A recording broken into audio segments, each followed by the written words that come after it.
Dans cette présentation, tu vas apprendre à résoudre une équation quadratique, c'est-à-dire une équation qui va contenir une variable à la puissance 2.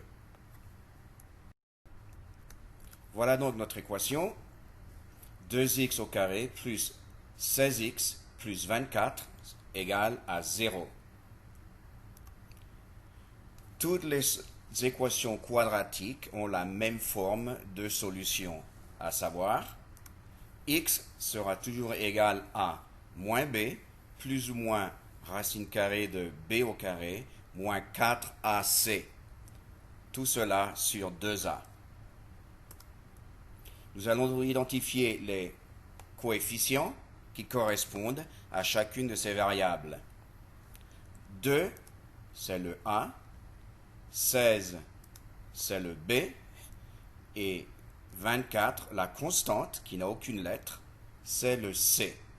Le a sera toujours le coefficient qui multiplie la variable à la puissance 2.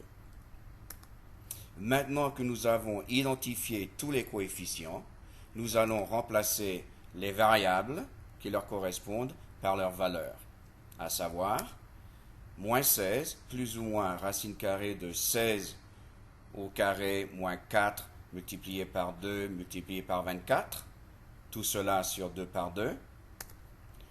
Nous continuons le calcul, nous avons moins 16 plus ou moins la racine carrée de 256 moins 192, tout cela sur 4. Continuons, moins 16 plus ou moins la racine carrée de 64 sur 4. La racine carrée de 64, c'est 8. Maintenant, nous allons devoir séparer les solutions parce qu'il est impossible de faire une addition et une soustraction en même temps. Donc la première solution est moins 16 plus 8 sur 4 et la seconde, moins 16 moins 8 sur 4. La solution finale est par conséquent x est égal à moins 2 et la seconde, x est égal à moins 6. Ces deux valeurs font que cette équation sera égale à 0.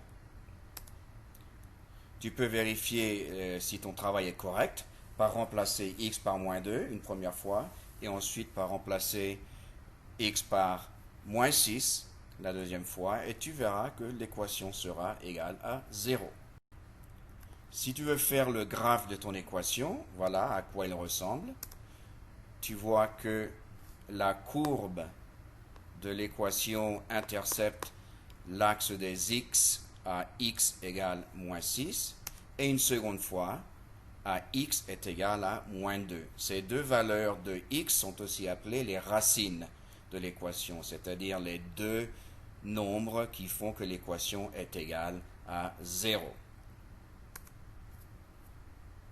Voilà, tu as atteint la fin de cette présentation. Si ça t'a plu, inscris-toi et reviens pour regarder d'autres vidéos qui vont t'aider à résoudre tes problèmes de mathématiques.